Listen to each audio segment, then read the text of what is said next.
பொள்ளாச்சி பாலியல் வன்கொடுமை வழக்கில் தொடர்புடைய அதிமுகவின் முக்கிய புள்ளிகளை கைது செய்ய வேண்டும் என வலியுறுத்தி திமுக மகளிர் அணி சார்பில் ஆர்ப்பாட்டம் நடைபெறும் என திமுக தலைவர் ஸ்டாலின் தெரிவித்துள்ளார். ஏன்னா விரைவில் நாம தான் ஆட்சிக்கு வர போறோம். அதனால உண்மை குற்றவாளிகள் தப்ப முடியாது. இனிமே அதை யாராக இருந்தாலும் எப்படிப்பட்ட பதவியில் இருந்தாலும் அவர்களை கண்டுபிடிச்சு நாட்டுக்கு அடையாளம் காட்டி அவர்களை கொண்டு போய் சிறையில் தள்ளுவதுதான் முதல் வேலை, நம்முடைய வேலையாக இருக்கும்.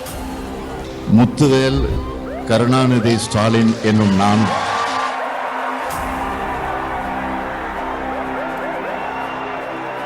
பொள்ளாச்சி பாலியல் வழக்கில் தற்போது நீதிமன்றம் தாக்கும் வரை 9 பேருக்கும் ஆயுள் தண்டனை விதித்து நீதிமன்றம் ஒரு அதிரடி தீர்ப்பை வழங்கியிருக்கின்றது.